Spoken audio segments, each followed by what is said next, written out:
think it's officially time for the Red Sox to take a page out of the Braves' playbook.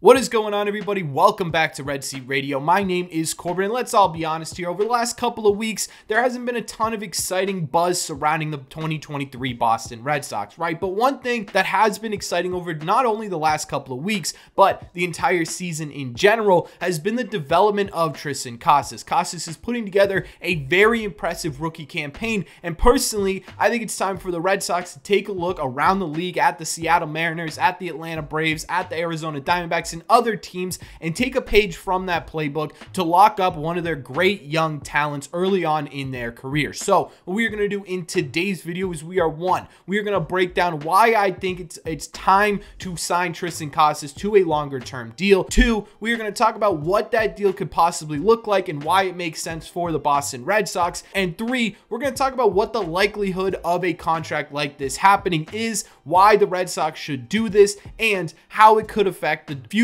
of the Boston Red Sox. But before we get into that, do me a favor, make sure you guys have hit that subscribe button if you haven't already. If you're new here, we talk Red Sox content almost every single day. Also, make sure you guys have hit the like button on this video as well. Helps these videos out a ton, and it would mean a lot to me. Thank you all very much for clicking on this one. Let's get into it.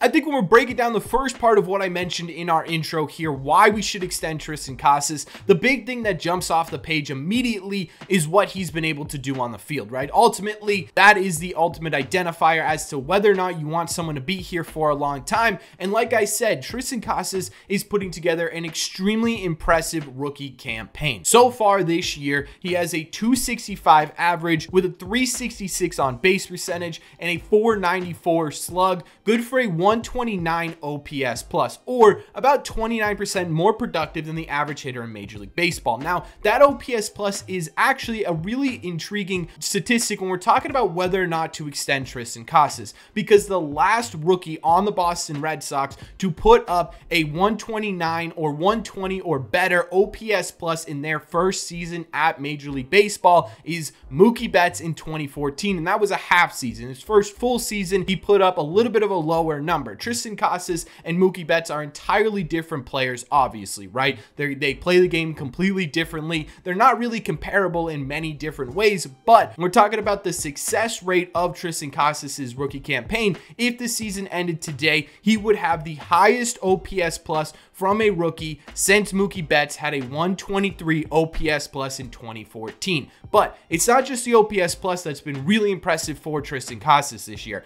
On top of the OPS plus, right now he ranks 5th among all first basemen in Major League Baseball in OPS. He also ranks 6th in the entire American League in OPS, not just first baseman, but all of the American League. He ranks 10th in the American League in slugging and 9th in on-base percentage. On top of that, Triston Casas also has 24 home runs this year, which is the 7th most home runs in a rookie season in Red Sox history. So not only is Triston Casas having a very successful rookie season, if he can continue to hit some home runs throughout the rest of the season, to join some really elite company within Red Sox history. So needless to say, statistics aside, right, obviously Triston Casas is having a really impressive rookie season. He's in line right now to finish 2nd in Rookie of the Year voting. He could make it a little bit interesting as we get closer to the end of the season, especially if he can keep hitting the way he's hitting. But either way, regardless of Rookie of the Year status, Triston Casas has put together a really great rookie season statistically. But when we're talking about extending a player long-term, especially a rookie player long-term, you have to look at other factors outside of just their statistics alone to determine whether or not a long-term extension would be successful, right? One of the biggest factors, in my opinion,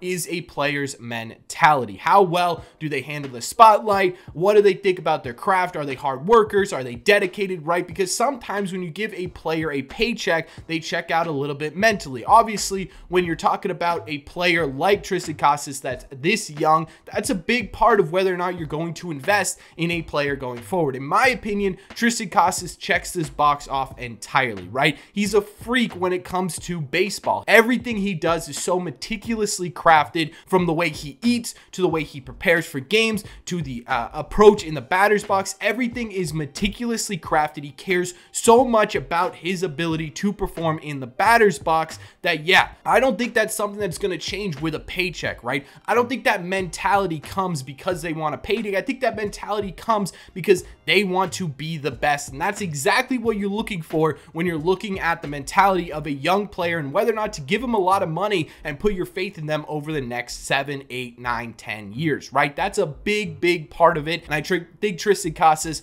pretty easily checks off that box. On top of that too, he's very good at handling the Boston media and the fans. He's really great within the community. This is a guy personality wise that I would give a lot of money to and invest in long term. Now, the other thing that you need to look at is durability, right? His health. Now, coming into the 2023 season, Triston Casas' first full season in Major League Baseball, there were some concerns over his durability. Last year in AAA, before getting called up to the major leagues, he had some issues with his ankle, and then over the offseason, he had some issues with his knee, and there were some concerns that, hey, can this guy stay healthy for an entire 2023 season? This year, Triston Casas has been sidelined twice with injuries. The first was a stub finger in spring training that kept him out for about 3 or 4 games. The other was an infected tooth just a couple of weeks ago that kept him out for, again, another 3 or 4 games. Outside of that, there has not been many issues that has led to Triston Casas being on the IL. Now, obviously, when you are talking about injuries with a player, that's something that's almost impossible to predict, right? You could give the most durable, healthy player in the world a 10-year contract, and day one of that 10-year contract, he could tear his Achilles and never play Major League Baseball again. It's just how sports go, right? So it's hard to say for certain that Triston Casas will be a durable, steady player throughout the entirety of his contract, but that's a risk you take with any long-term contract. And what Triston Casas has shown you throughout the 2023 season is that he can stay healthy and stay on the field. So it's hard to knock Triston Casas for his health and what he's been able to do at the major league level. Now, obviously, there are some concerns with Triston Casas. It's not all rainbows and butterflies. He has struggled mightily defensively this year, but I don't think that's a full deterrent as to whether or not to give him a long-term extension, right? Because, again, he's only 23 years old. He was a great defender in AAA. He was a great defender in the minor leagues. He's been much better defensively lately. And honestly, I've never really been concerned that Triston Casas can't catch a ball thrown to him. And I've never really thought of him as a defensive liability, at least from the eye test, right? Statistically, he has been, but eye test wise, I don't think he has. Plus, on top of that too, that's an area that you can grow and improve upon pretty quickly, especially because you've had success in the minor leagues with that area. So while it's not all rainbows and butterflies, I don't think there's anything truly to deter from giving Triston Casas a major extension. So with all these sort of factors laid out on the table, it looks like Triston Casas is a prime candidate to receive a long-term extension from the Boston Red Sox. But why is this extension a necessary thing? What could this extension look like? And is it possible that the Boston Red Sox even do something like this?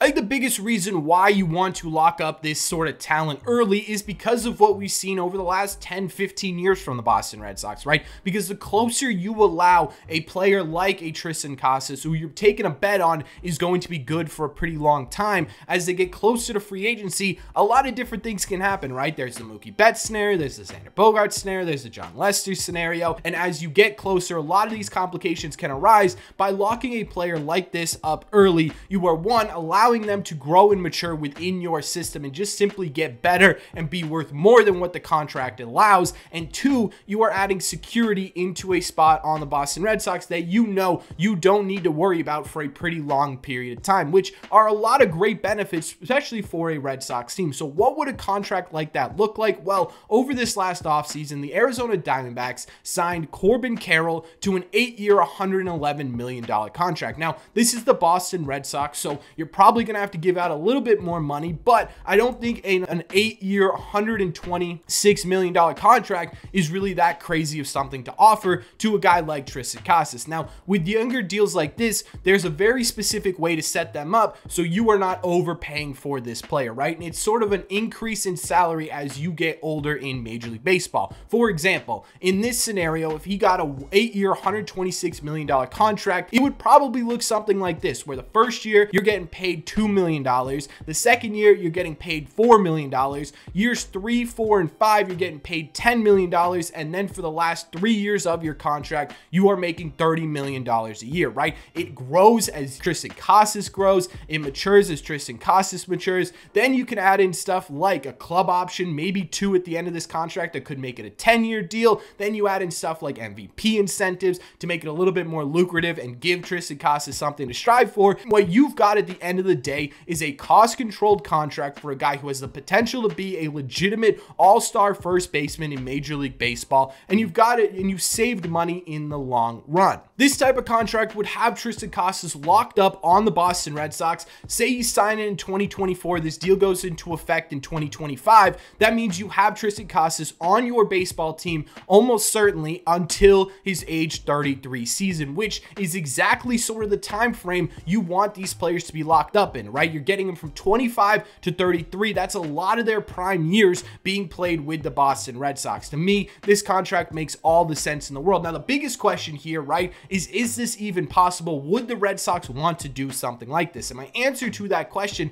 is they better well damn want to do this, right? Because over the last couple of years, what have we been preached for, right? They want to get younger, they want to build their core from within, and they want to maintain this core to be a constant success in Major League Baseball. Well, one of your pieces came up, proved he could be a legitimate piece to your core going forward. Why wouldn't you want to lock him up? Why wouldn't you want to maintain this core at a cost-controlled price over the next 8-9 years if you sign it in 2024 and it goes into effect in 2025, right? Why wouldn't you want to do this? It's an absolute no-brainer for the Boston Red Sox, and it should be something that they're focused on. It's something that Chaim Bloom, Sam Kennedy, even John Henry mentioned, is that they want to get back to signing these players on team-friendly deals early on in their career, like a guy like Dustin Pedroia. Well, Triston Casas could be a prime candidate for that, and there's absolutely no point in my mind of waiting any further until you start talking about discussing a contract with Triston Casas. And Triston Casas himself has said he would be very open to a contract extension here. He mentioned he would love to play most of his career in Boston. All right, great. He's open. The Red Sox should be open. This should be something that gets done, in my opinion, during the 2024 offseason. But I want your opinion in the comment section down below. Is this something you guys would want to do? And if it is, what would your contract look like? Why would you sign Triston Casas to a long-term deal? If it isn't, let me know why you wouldn't do it. Let me know all your thoughts on a Triston Casas extension in the comment section down below. As always, if you made it to the end of this video, do me a favor, make sure you guys have hit that subscribe button if you haven't already. If you're new here, we talk Red Sox content almost every single day. Also, make sure you guys have hit the like button on this video as well. Helps these videos out a ton, and it would mean a lot to me. Thank you all very much for clicking on this one, and I will see you in the red seats.